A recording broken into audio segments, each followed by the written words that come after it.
The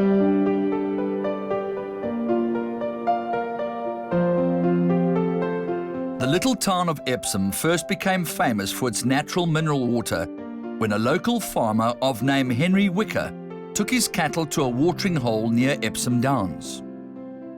Ironically, his name was never associated with the world's most famous horse race. The alleged healing properties of the water, however, brought crowds from London in their droves. They clearly wished to escape the squalor in return for the beautiful country air.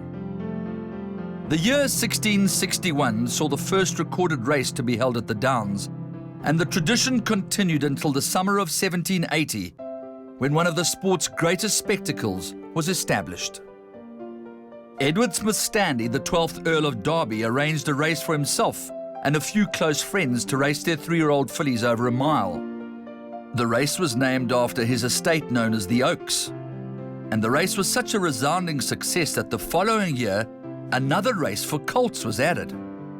The title of the race was decided after the Earl of Derby and Sir Charles Bunbury, a leading racing figure of the day and a friend of the Earl's, flipped a coin. And so began the inaugural running of the Derby, won incidentally by Sir Charles's horse Diomed. The contest was held over a mile, with the start positioning in a straight line beyond the current 5-furlong marker. Tattenham Corner was only introduced in 1784, when the race was extended to its current distance of 1.5 miles. Since then, this great race has produced some of the most marvelous stories in all of sport and has become the crowning glory for some of the legends of the game, both human and equine.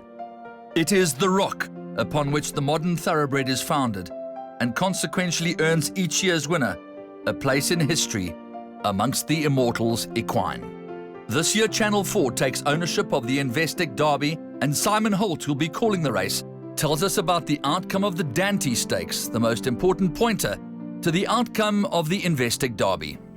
Well, I mean, quite simply, it was the shock of the season, Andrew. Libertarian, a horse who had won a little race at Pontefract in Yorkshire, first time out this season, but then well beaten in a Derby trial at Sandown on his second start, winning the race at 33-1, and exploding one or two reputations, notably that of the Aidan O'Brien, son of Montjeu, Indian Chief, who could only finish third. And I think the most significant thing to come out of the Dante was the remark by Jim Bolger, the trainer of Dawn Approach, who had the Dante runner-up Trading Leather, and Jim said that Trading Leather would only run in the Derby if something went wrong with Dawn Approach. And I think that really put things into perspective, that clearly Dawn Approach is rated way superior to Trading Leather at home, and the market suggests that's the case because Dawn Approach remains a very hot favourite here, even money generally with the bookmakers.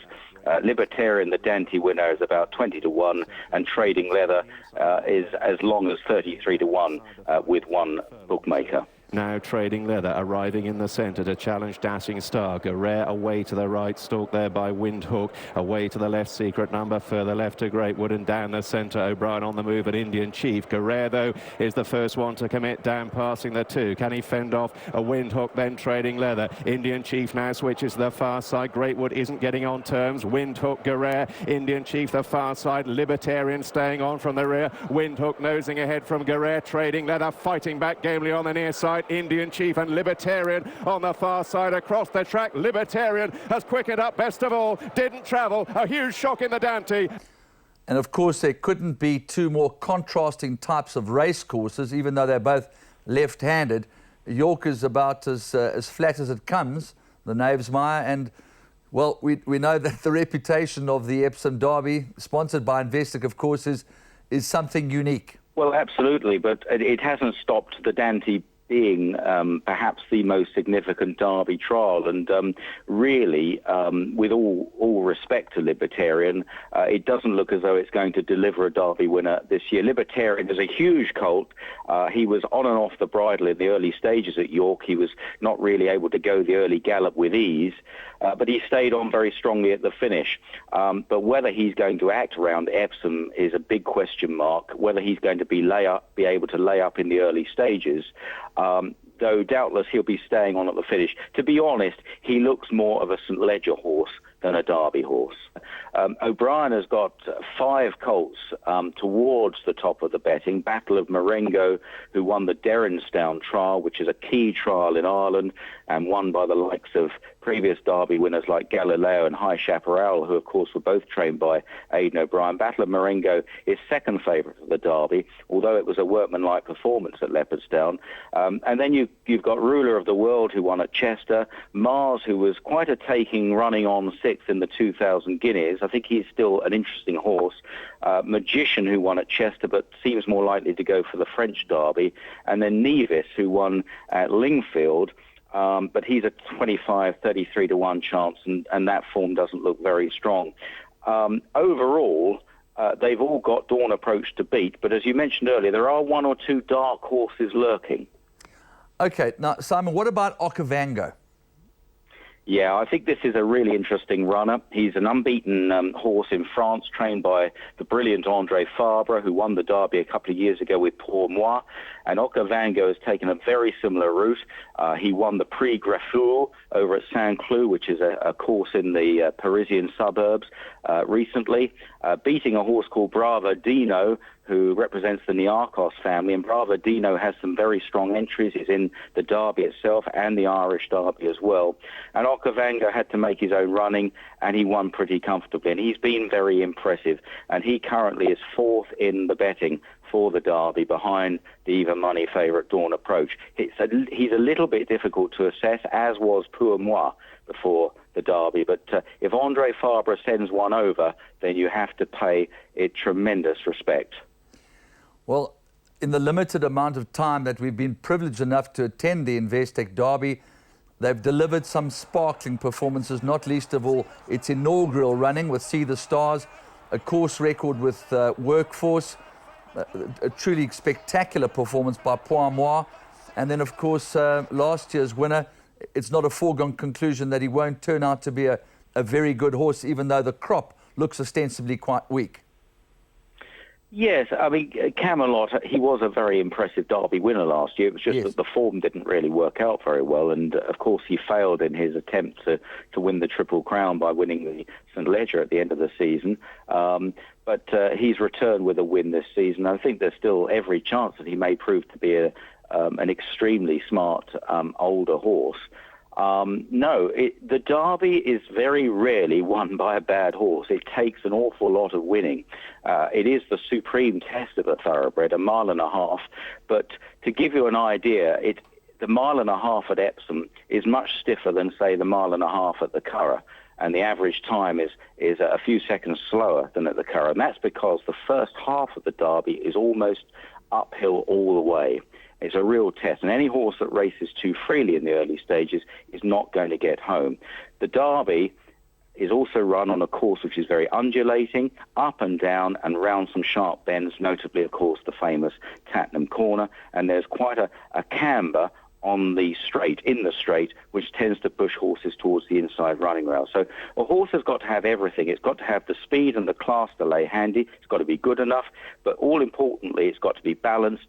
And perhaps the number one is stamina, and that's the only possible flaw at the moment in Dawn Approach, who, while he's by New Approach, who won the Derby, his dam side is just a little bit weak on stamina, and that is the thing that all the other horses' trainers will be hoping for, that Dawn Approach won't get the trip. If he gets the trip, the feeling is he's going to take a huge amount of beating. Simon, so succinctly put, and unfortunately we don't really have a lot of time to dissect the Oaks, but just give us a very broad brush stroke as to how you see the Oaks mapping out. Well, there are 3 fillies at the top of the betting. They're clear in the market. Secret Gesture won the Lingfield Oaks trial. She went round Lingfield like she was on railway lines and won by a wide margin. Beautiful filly, could be anything, but the form doesn't look too strong. But she could do no more than win very impressively. Second in the market is Aidan O'Brien's Moth, who finished 3rd in the 1,000 Guineas, staying on well, though there is a slight doubt about her getting the trip at Epsom. And then 3rd in the betting is Liber Nauticus, who won a slowly run Musadora Stakes at York last week. Again, the form looks ordinary, but she's a big strapping filly trained by Sir Michael Stout, very well bred from the family of the Breeders' Cup winner Conduit. and she could be open to a huge amount of improvement. So those are the three at the top of the betting. There are others. O'Brien has got a filly called Say, who won in Ireland, and Snow Queen, who was also running on strongly at the end of the 1,000 guineas. But the way Secret Gesture won at Lingfield was particularly eye-catching. So inspiring to see the progressive growth of this magnificent brand associated with this incredible event. Yeah, we've been so fortunate, and I've got a fantastic team who do all the little details hopefully right. But in reality, you really have to be pretty incompetent not to make this work, because it's such a magnificent event. You know, you've got 233 years of heritage. All you have to do is try and work with that, and then and let it play, take its course. And it's been fantastic for us. I must admit, I find the South Africans that come out here and the 1,500 people that you employ here in London so on fire about this event. It's almost like they're in the military. They wear it with such pride.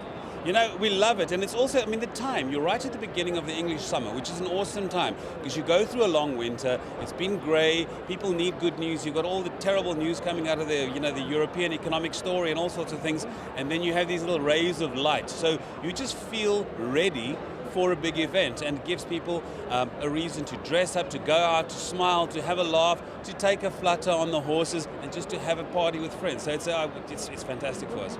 And I guess the association with the enormous passion that exists for Her Majesty the Queen this year just gives you a tenfold advantage over anything else. You know, some things you can ascribe to hard work, but a lot of things, in fact I think more things rather than hard work, you can ascribe to luck.